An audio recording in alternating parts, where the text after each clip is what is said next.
This is Andi Purewal for Boxing News. I'm joined by Natasha Jonas here in Manchester. Natasha, we've got the main event, kind of final words going ahead behind us. Just to touch on that, what do you think happens between Beefy and Junior tomorrow night in their rematch? I think a repeat happens. I think probably the best that he can do, Eubank Jr, is make it last a bit longer. But yeah, I think there's. Yeah, I don't see it happening any other way. If he comes and fights like he's literally just said in my ear, that'll just play even more into Beefy's hand. You know, people underestimate how clever and his boxing IQ that Liam's got. Junior was saying, and he said throughout the build-up, that he would advise and he would tell Bomac not to bring a towel with him. What are your thoughts on that? You can say whatever you want, you know. At the end of the day, any fighter doesn't want to be stopped, doesn't want the towel to go in, don't want that. That's the competitor in you. But you know, your cornerman, the referee, you know, the doctors at the side. Ultimately, you know, your life is literally in their hands. So, you know, he'll do what he thinks best, and hopefully, you know, if that time comes and he needs to make that decision, he makes a good one. If Beefy was to win again, Tasha, where would you say that he ranks in terms of the top level British fighters currently fighting? I think he's already ranked high.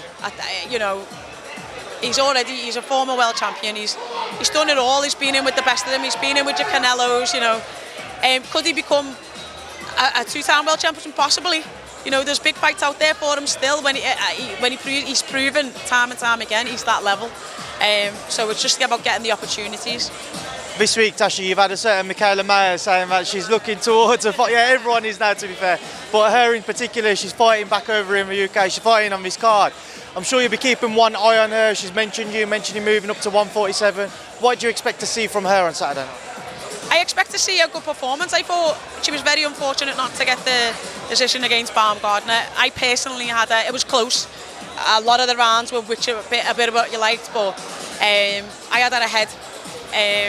And I think, you know, as a person who's moved up myself, I understand the benefit of moving up, but she's also been very smart about it, and I agree with her that, you know, just moving up to 147 is a big jump, and it's all right people thinking that, you know, you just eat more and train less, but the reality is you've got to carry an extra like 15 pounds with you.